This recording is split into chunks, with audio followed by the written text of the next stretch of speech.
teman-teman, dalam video animasi ini kita akan belajar hal-hal menarik dari transfusi darah. Mari kita mulai perjalanan pengetahuan ini bersama. Enjoy for watching guys. Transfusi darah adalah prosedur medis yang melibatkan pemindahan darah atau salah satu komponen darah, seperti sel darah merah, sel darah putih, plasma, atau trombosit, dari satu individu, pendonor, ke individu lain, penerima. Prosedur ini dilakukan untuk menggantikan darah yang hilang atau untuk memperbaiki masalah kesehatan tertentu, seperti gangguan darah atau pendarahan. Transfusi darah pertama kali dilakukan pada abad ke-17, namun belum berhasil dan berisiko tinggi karena kurangnya pemahaman tentang golongan darah. Penemuan golongan darah oleh Karl Landsteiner pada tahun 1901 menjadi tonggak penting dalam perkembangan transfusi darah yang aman. Setelah itu, pengetahuan tentang golongan darah A, B, AB, dan O, serta faktor RH, semakin memperbaiki prosedur transfusi darah. Tujuan transfusi darah antara lain, menggantikan darah yang hilang akibat kecelakaan, pendarahan berat, atau operasi besar, meningkatkan jumlah sel darah merah pada pasien dengan anemia berat, menambah jumlah trombosit pada pasien dengan gangguan pembekuan darah atau penyakit seperti leukemia, memperbaiki defisiensi plasma darah pada pasien dengan gangguan pembekuan atau penyakit hati. Manfaat transfusi darah antara lain, menyelamatkan nyawa dalam kondisi darurat seperti kecelakaan atau pendarahan hebat, mengobati berbagai gangguan darah seperti anemia berat, talasemia, dan leukemia, meningkatkan kualitas hidup bagi pasien dengan gangguan pembekuan darah atau kekurangan trombosit, mendukung pemulihan pasca operasi besar atau setelah kehilangan darah yang signifikan. Untuk menjadi pendonor darah, seseorang harus memenuhi beberapa syarat, antara lain, berusia antara 17 hingga 65 tahun.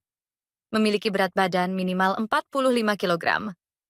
Dalam keadaan sehat dan tidak menderita penyakit menular atau gangguan kesehatan serius. Tekanan darah stabil dan denyut nadi normal. Tidak sedang hamil atau menyusui. Tidak mengonsumsi obat-obatan tertentu yang dapat memengaruhi kualitas darah. Tidak memiliki riwayat penyakit tertentu seperti HIV, hepatitis, atau penyakit jantung. Golongan darah manusia terdiri dari 4 tipe utama berdasarkan adanya atau tidak adanya antigen tertentu pada permukaan sel darah merah, yaitu golongan darah A, memiliki antigen A dan antibodi anti-B. Golongan darah B, memiliki antigen B dan antibodi anti-A. Golongan darah AB, memiliki antigen A dan B tetapi tidak ada antibodi terhadap antigen A atau B. Golongan darah O, tidak memiliki antigen A atau B, tetapi memiliki antibodi terhadap antigen A dan B. Selain itu, faktor RH, positif atau negatif, juga mempengaruhi golongan darah. Berikut adalah panduan tentang golongan darah yang dapat menerima transfusi darah. Golongan darah A dapat menerima darah dari golongan A dan O darah B. Dapat menerima darah dari golongan B dan O. Golongan darah AB dapat menerima darah dari golongan A, B, AB, dan O, dikenal sebagai penerima universal. Golongan darah O hanya dapat menerima darah dari golongan O, dikenal sebagai pendonor universal. Selain itu, faktor RH juga harus dipertimbangkan. Orang dengan golongan darah RH negatif, misalnya A-, hanya dapat menerima darah dari pendonor yang juga RH negatif. Reaksi transfusi darah bisa terjadi sebagai akibat dari ketidakcocokan antara darah pendonor dan penerima. Beberapa reaksi yang mungkin terjadi adalah reaksi alergi, gatal, ruam, atau gatal-gatal pada kulit.